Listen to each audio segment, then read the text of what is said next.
Bueno, chicos, ya vamos a comenzar. El día de hoy empezamos el capítulo 2 de esta asignatura de Machine Learning.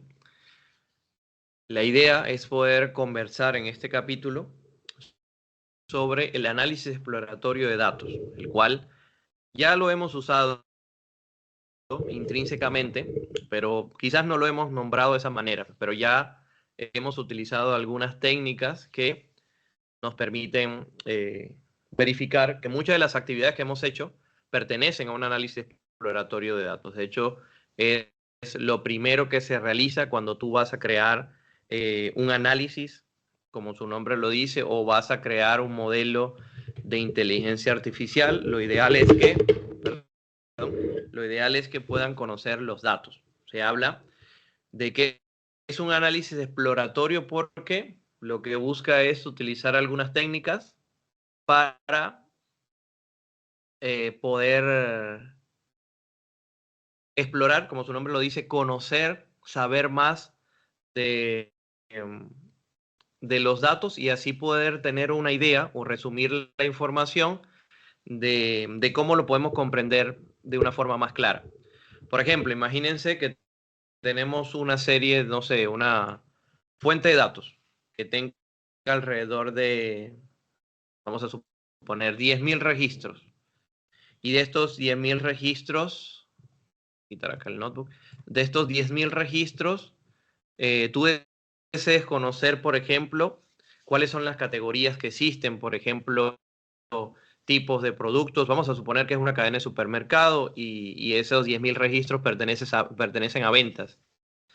Y ahí están especificados los productos que más se vendieron, a qué categoría pertenecieron, qué rubro, qué departamento vendió más, si el de ropa o el de útiles escolares o el de alimentos o el de frutas. Y ahí empezamos a intentar conocer qué tienen esos datos. Entonces, el análisis exploratorio de datos lo que busca es crear un análisis, primero que todo, de manera descriptiva con el fin de conocer, sin necesidad de saber los 10.000 registros que tiene esa fuente de datos, lo que busca es conocer de manera descriptiva cómo está compuesta, verificar si hay errores, verificar si hay presencia de datos que no concuerdan con como deberían ser y, por supuesto, comprobar la relación entre las distintas variables.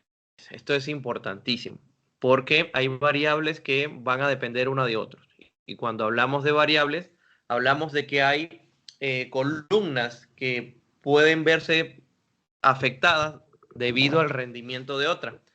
Entonces, por ahí es importante poder conocer de esta manera eh, con este análisis exploratorio de datos. Se utilizan técnicas estadísticas, algunas ya ustedes las han visto, por ejemplo, cuando colocamos el describe permite describir la fuente de datos solamente aquellos elementos que son de tipo entero o numérico.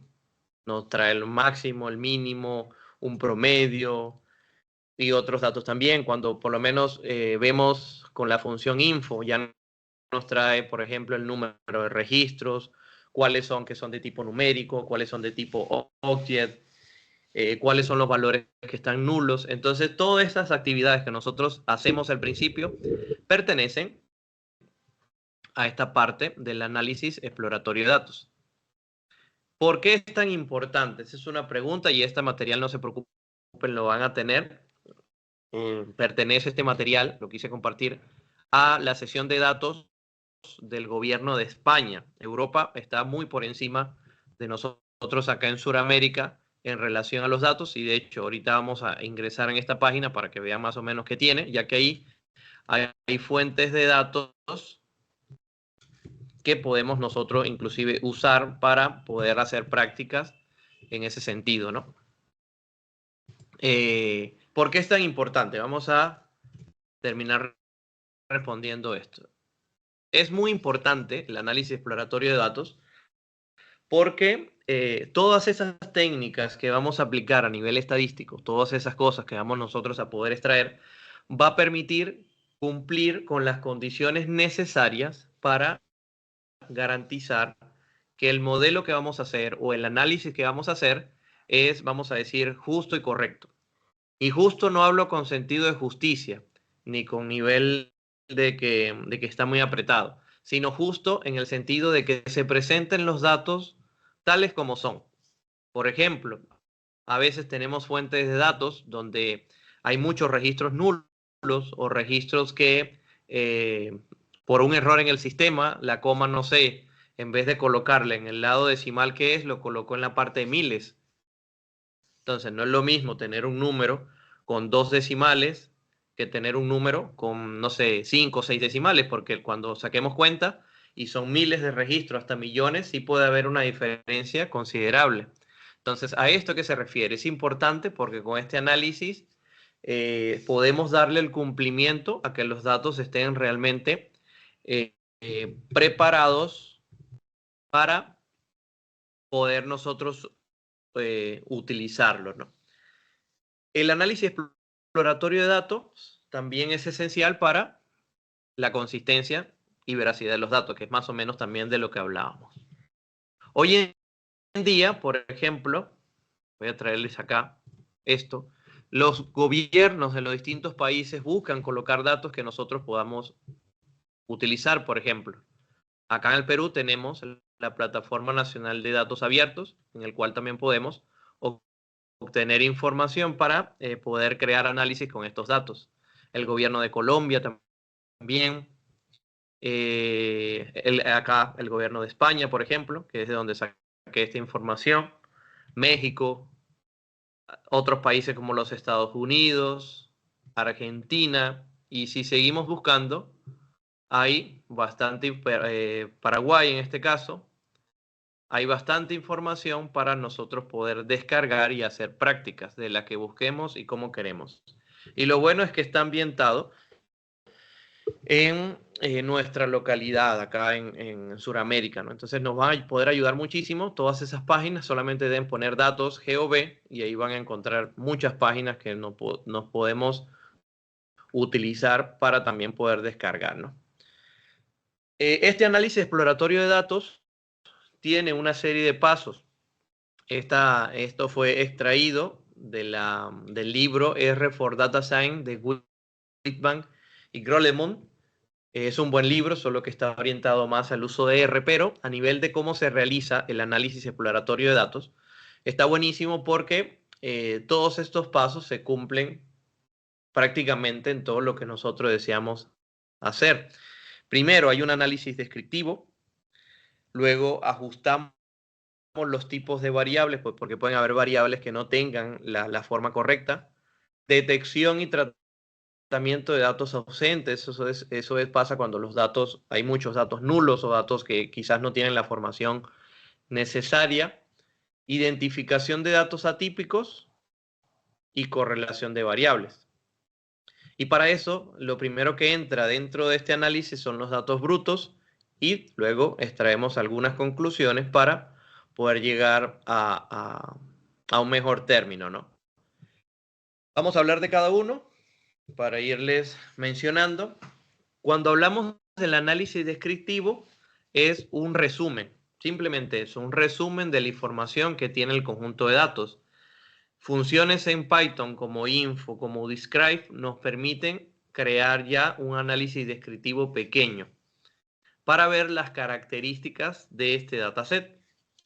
Es necesario este análisis descriptivo porque así vamos a poder conocer los datos, tipos, podemos ver patrones, podemos preparar también los datos para un futuro análisis. Entonces, el análisis descriptivo es ese primer encuentro que tú tienes con las bases de datos, con los datasets que tú vas a utilizar y así poder tener una idea qué vas a tratar, cómo lo vas a acceder.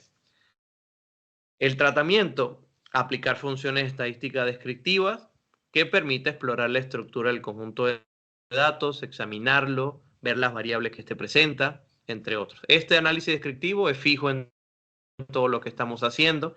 También puede que te lleve a realizar alguna consulta con alguna forma que nosotros hemos utilizado, como el uso de un group by, de un sort values, de un values count. Eso nos permite hacer un análisis descriptivo efectivo si lo hacemos desde un punto de vista general de todo el dataset. 2. Reajuste de los tipos de variables.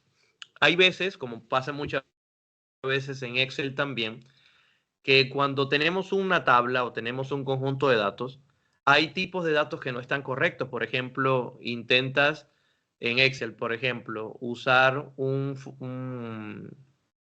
tipo de número, perdón, un tipo de variable que tiene un formato general. Quieres hacer una operación matemática y inmediatamente Excel te da un error porque te dice, mira, esto está en un formato general. No sé qué quieres hacer el cálculo.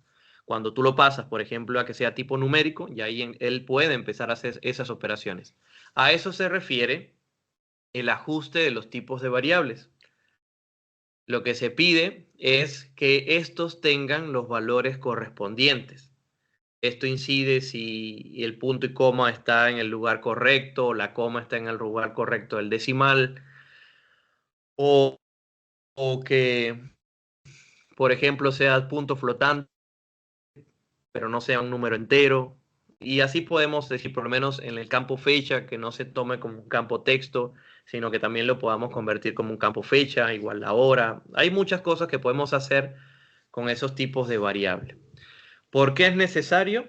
Porque una mala condición de las variables puede entorpecer todo el análisis que tú vas a hacer. Si tú no tienes claro los tipos de datos o los tipos de variables que vas a utilizar, el resultado puede verse afectado.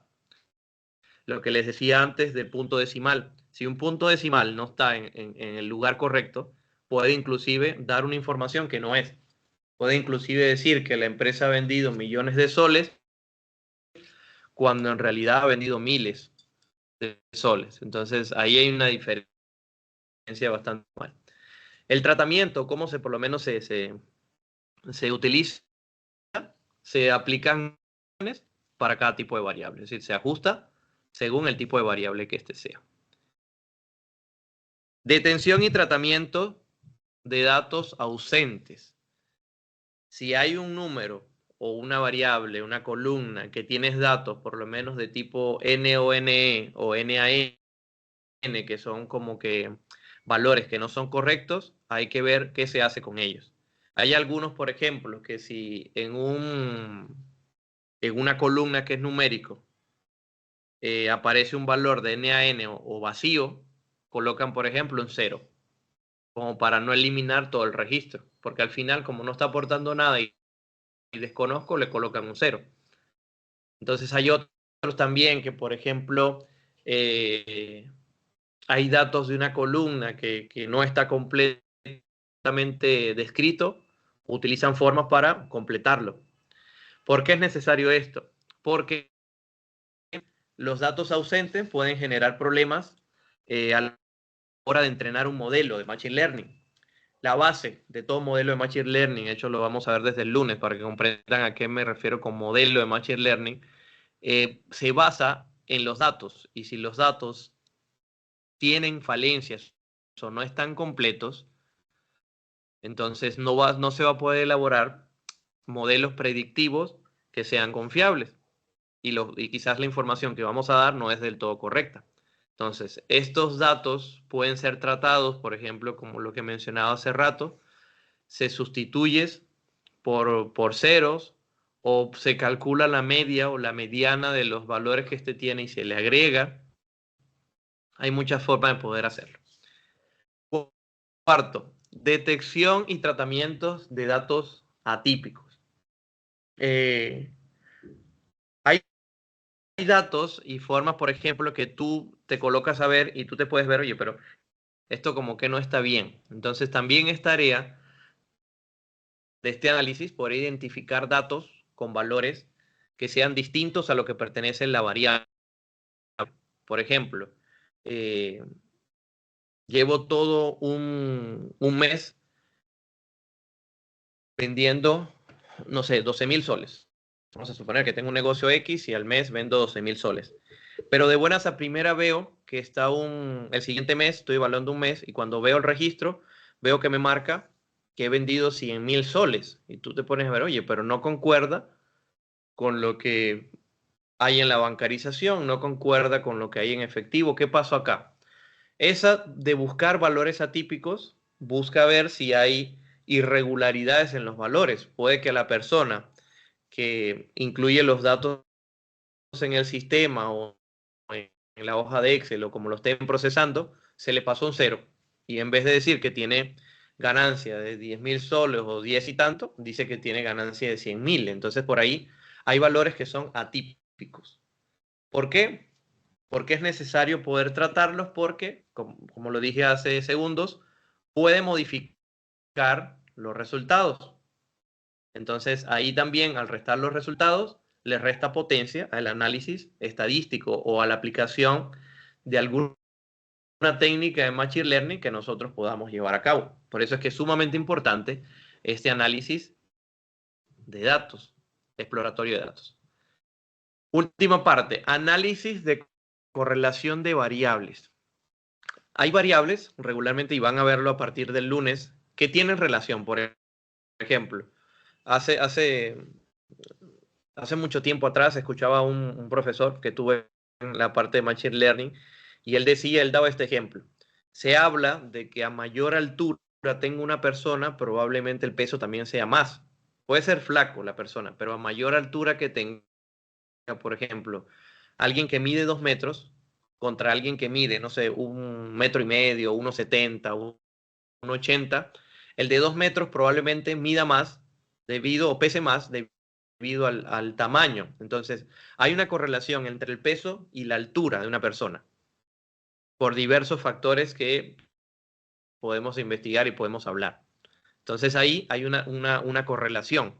En los análisis, en los modelos que vamos a hacer, podemos llegar a hacer modelos predictivos que diga que si un peso está en este peso y tiene una altura de tal, el peso aproximado por, vamos a decir, que un modelo de Machine Learning quizás pueda predecir, te dice, es X esta altura o X este peso. Entonces, hay una relación entre variables. Por ejemplo, también podemos hablar de una relación entre variables en el alquiler de una localidad, de una habitación o por lo menos de una casa, un departamento. No es lo mismo alquilar en el centro histórico de Lima que alquilar por ejemplo, en San Juan del Lurigancho o alquilar en otra zona que está quizás no tan cerca al centro o no sea quizás más movida. O no es lo mismo alquilar un departamento con 4 habitaciones que un mini apartamento que tenga uno solo. Entonces, ahí vemos relaciones entre variables, la ubicación, la cantidad de habitaciones que tiene, la cantidad de baños, el lugar donde se encuentre, si está moblado o no está moblado. Entonces, hay análisis que podamos hacer en relación a las variables para nosotros poder predecir también algo, ¿no? ¿Y por qué es necesario de esto? Es necesario porque esto nos ayuda a ver si hay información redundante en el conjunto de datos o quizás esté desviando el análisis, que es posible que pueda estar pasando, dependiendo de los casos, ¿no? Hay casos que son atípicos, por ejemplo, que una persona, como tiene que irse fuera del país, alquila su departamento o una habitación en un precio un poco más accesible como para irse al otro país, pero a vamos a decir, generando ingresos. Entonces, hay valores que quizás al inicio del análisis no vas a poder contrarrestar porque también influye, vamos a decir, terceros, ¿no? O cosas del entorno que quizás tú no puedes manipular. Entonces, para esto, para analizar los coeficientes de correlación, hay funciones que nos brinda eh, eh, las bibliotecas que vamos a usar de Machine Learning y algunas otras bibliotecas también que nos vayan a ayudar a correlacionar estas variables con el fin de que podamos tener un conjunto de datos un poco más sano y correcto a la hora de realizar el análisis. Entonces, este análisis exploratorio de gran parte ya lo hemos estado haciendo, parte de lo que nosotros hemos hecho. Por ejemplo, hace días teníamos un registro, tenía un correo registro, a veces teníamos que eliminar una columna porque no la íbamos a utilizar, o teníamos que eliminar ciertas cosas. Todo esto, todo eso que ustedes hicieron, es parte del análisis exploratorio de datos.